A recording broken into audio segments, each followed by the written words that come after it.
नमस्कार साथियों, जीताएस की ऑनलाइन क्लास में आप सभी का स्वागत है। मैं मिथिलेश कुमार एक बार फिर आप लोगों के समक्ष अलंकार की कक्षा लेकर उपस्थित हुआ हूं। आज हम लोग काव्य शास्त्र के अलंकार संप्रदाय के विषय में पढ़ेंगे। साथियों, सबसे पहले किसी भी चीज़ को पढ़ने से पहले उसके व्युत्पत्तिपरक अर्थ को समझना आवश्यक है, तब हम उस चीज़ के बारे में जान सकते हैं कि वो क्या है। तो प्रथमतः हम अलंकार के व्युत्पत्तिपरक अर्थ को देखते हैं। अलंकार जो शब्द है ये दो शब्दों से, अलम और कार से मिलकर बना हुआ है। अलम धनकार अलंकार, जिसमें अलम शब्द का तात्पर्य होता है सौंदर्य और कार का मतलब हुआ कारक, करने वाला। अर्थात अलंकार शब्द का शाब्दिक अर्थ हुआ सौंदर्य कारक, सौंदर्य बढ़ाने वाला, सौंदर्य उत्पन्न करने वाला। साथियों, अलंकार संप्रदाय जो है ये काव्य शास्त्र के 6 संप्रदाय ऐसे हैं जिन्हें काव्य की आत्मा कहा जाता है। उस काव्य की आत्मा में से एक हमारा अलंकार संप्रदाय भी है। वो 6 संप्रदाय होते हैं आपके रस, अलंकार, रीति, वक्रोक्ति, ध्वनि और औचित्य। ये 6 के 6 संप्रदाय जो हैं ये काव्य की आत्मा कहे जाते हैं। इन्हीं में से एक संप्रदाय आज हम अलंकार संप्रदाय की चर्चा करेंगे। साथियों, अलंकार जो है इसका प्रयोग वैदिक साहित्य में भी हमें देखने को मिलता है। वैदिक साहित्य में भी अलंकार का प्रयोग हुआ है। प्रथमतः अलंकार के बारे में जो हमें जानकारी मिलती है वो भरत मुनि के नाट्य शास्त्र में मिलती है। भरत मुनि जो थे 1 ईसा पूर्व इनका समय है। भरत मुनि रसवादी आचार्य थे।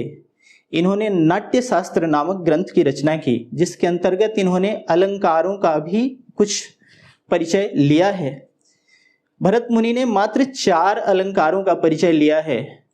वे चारों अलंकार हैं उपमा, दीपक, यमक और रूपक। तो भरत मुनि ने इन 4 अलंकारों की चर्चा की है अपने नाट्य शास्त्र के अंतर्गत, लेकिन इनका विवेचन नहीं किया गया है। सिर्फ अलंकारों का परिचय है वहां पर कि ये 4 अलंकार उपमा, दीपक, यमक और रूपक होते हैं, लेकिन इनकी विवेचना नहीं की गई है उस ग्रंथ के अंतर्गत, नाट्य शास्त्र के अंतर्गत।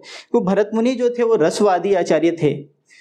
अलंकार को प्रतिष्ठित करने का जो श्रेय जाता है मित्रों, वो जाता है आचार्य भामह को। आचार्य भामह जो थे वो अलंकारवादी आचार्य थे। भामह का जो समय है वो 6ठी से 7वीं शताब्दी के बीच का समय माना जाता है। भामह जो है इन्होंने अलंकार का विस्तृत विवेचन किया। इन्होंने काव्यालंकार शीर्षक से अलंकार के लिए एक बहुत ही बृहद ग्रंथ की रचना की, जिसके अंतर्गत भामह ने 38 प्रकार के अलंकारों का विवेचन किया। और तत्पश्चात ही अलंकार संप्रदाय जो है वो काव्य शास्त्र में प्रतिष्ठित होता है।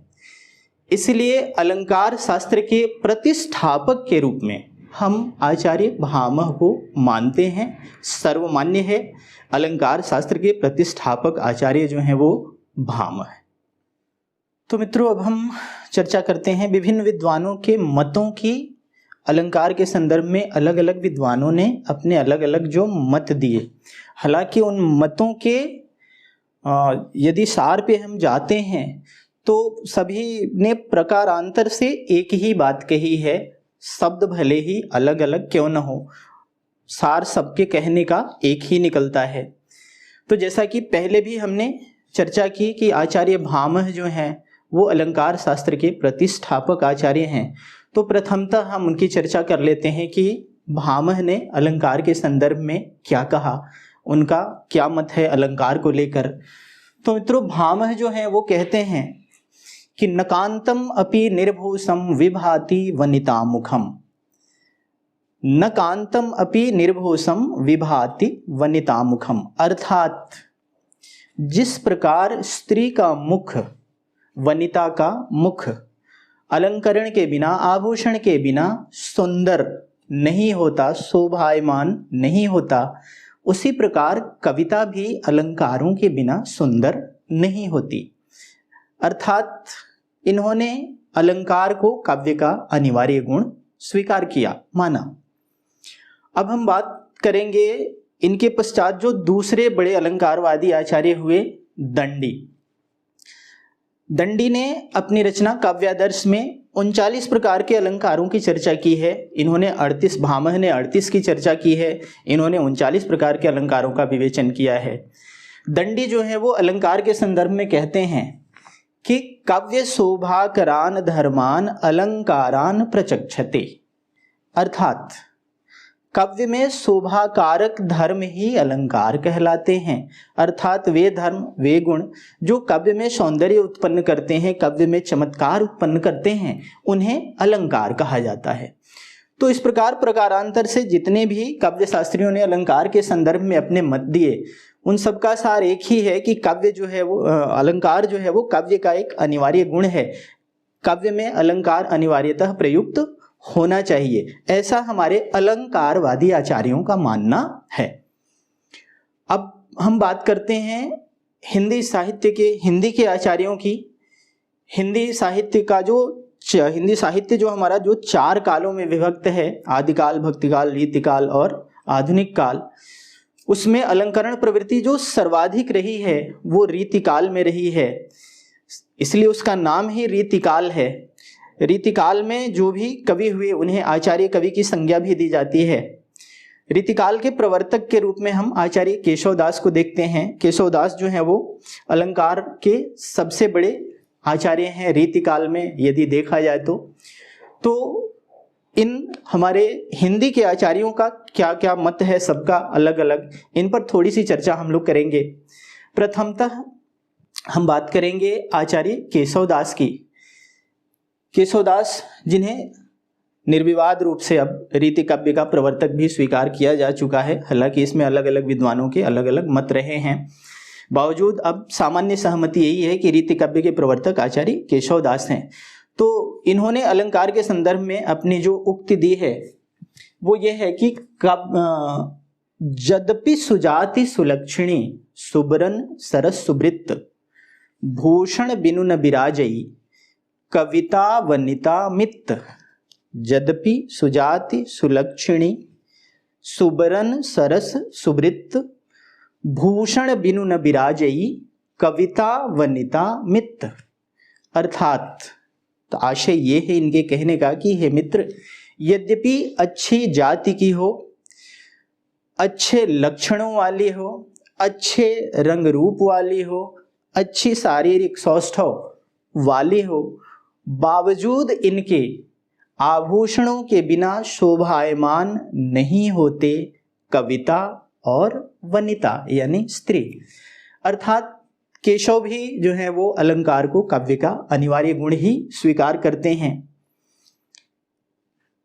अब यदि हम बात करें देव कवि की, रीतिकाल के बहुत बड़े कवि हुए हैं देव कवि, तो देव कवि भी प्रकारांतर से कुछ ऐसी ही बात रखते हैं कि कविता कामिनी सुखद पद सुबरन सरस सुजाति अलंकार पहिरे अधिक अद्भुत रूप लखाति।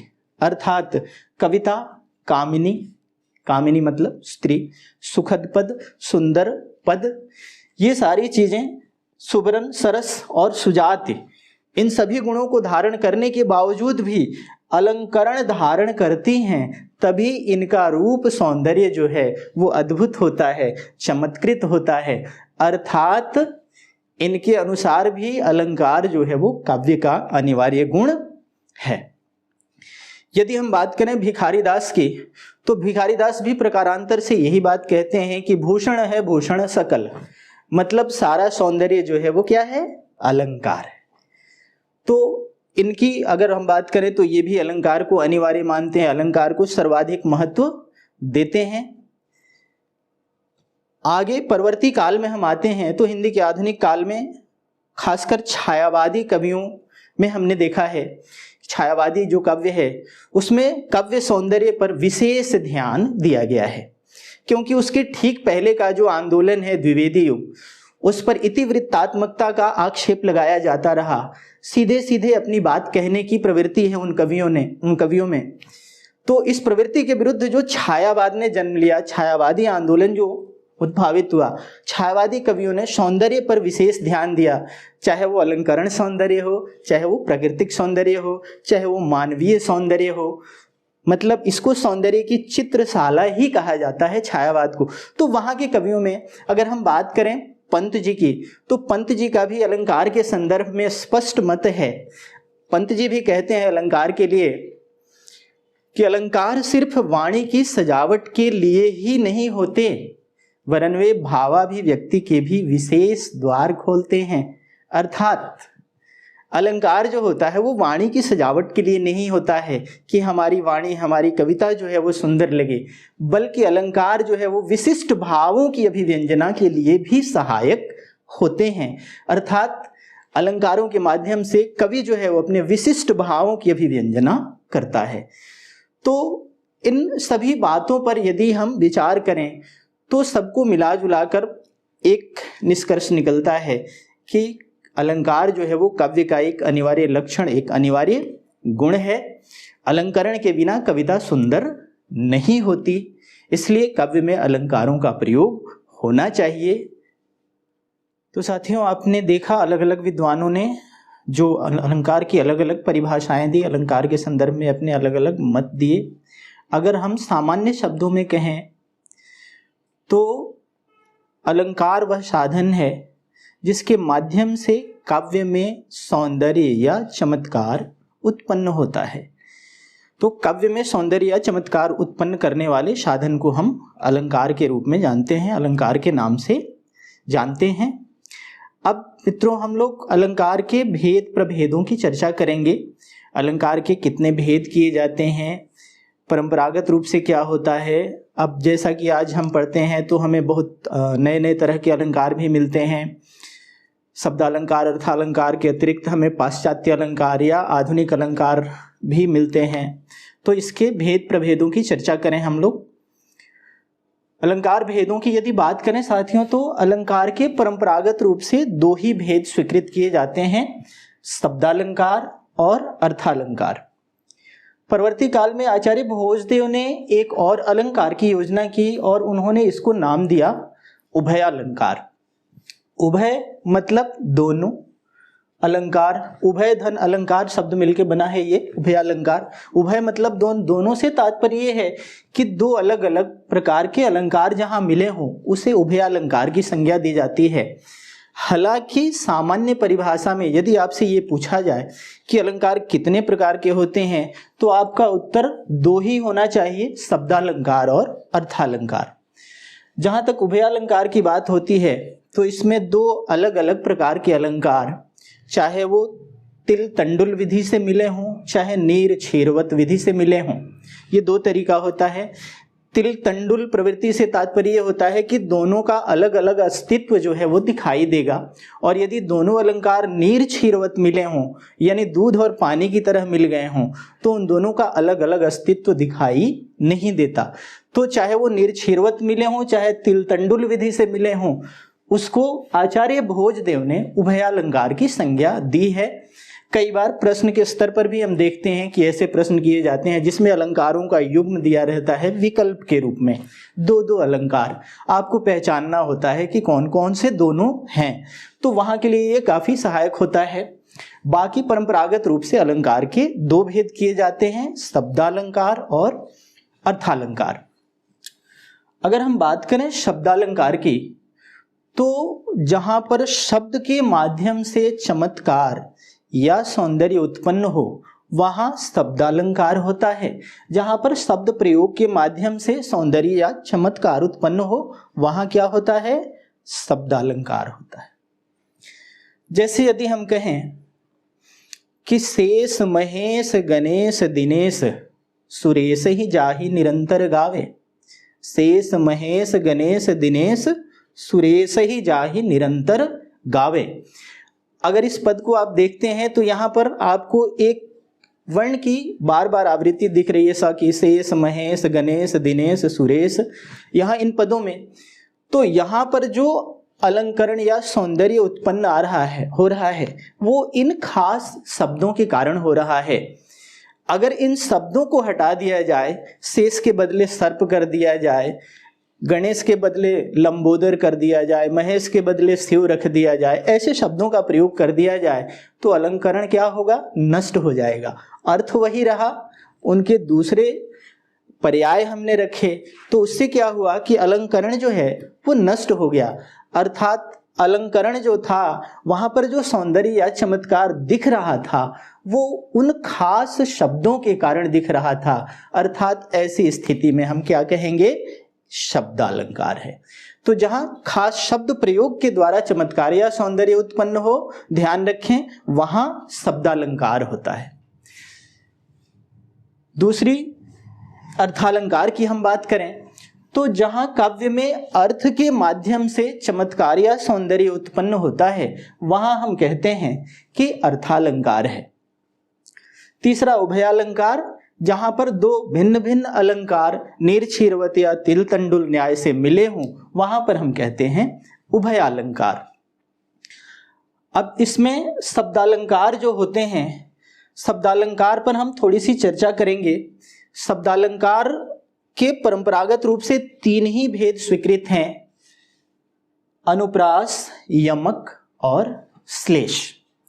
अनुप्रास, यमक और श्लेष, ये परंपरागत रूप से हमें 3 ही भेद मिलते हैं। अगर सामान्य प्रश्न हो कि शब्दालंकार कितने प्रकार के होते हैं तो आपका उत्तर 3 ही होना चाहिए, अनुप्रास, यमक और श्लेष। लेकिन इसमें हम 7 अलंकार पढ़ेंगे शब्दालंकार के अंतर्गत। इन तीनों के अतिरिक्त, अनुप्रास, यमक और श्लेष के अतिरिक्त यदि हम बात करें तो इसके बाद पुनरुक्ति होती है, विप्सा होती है, पुनरुक्ति उदाभास होता है, वक्रोक्ति अलंकार होता है। तो इसमें कई और अलंकार शब्दालंकार में जुड़ जाते हैं। तो पढ़ने के लिए हमें 7 तरह के शब्दालंकार पढ़ने हैं, लेकिन ये ध्यान रखेंगे, भेद पूछा जाए कि शब्दालंकार कितने प्रकार के होते हैं तो वो 3 ही होना चाहिए, अनुप्रास, यमक और श्लेष। तो मित्रों, ये अलंकार के भेद उपभेद हमने देखे, अलंकार के बारे में जाना। अब अगली वीडियो में हम पढ़ेंगे शब्दालंकार के बारे में। शब्दालंकार कितने होते हैं, कौन कौन से होते हैं और किसकी पहचान क्या होती है, किस अलंकार का लक्षण क्या होता है। अगली वीडियो में हम शब्दालंकार लक्षण उदाहरण के साथ पढ़ेंगे। हमसे जुड़े रहने के लिए GTIS सब्सक्राइब कीजिए और हमारी अगली वीडियो बहुत जल्द आएगी शब्दालंकार पर, उसको देखें और लाइक करें, शेयर करें और साथ ही अपने बहुमूल्य सुझाव जो होते हैं वो कमेंट्स के रूप में हमेशा भेजते रहें। हमें हमेशा उसका स्वागत करेंगे, उसका हमें इंतज़ार रहेगा। तो GTIS सब्सक्राइब करें और हमारे साथ जुड़े रहें। धन्यवाद।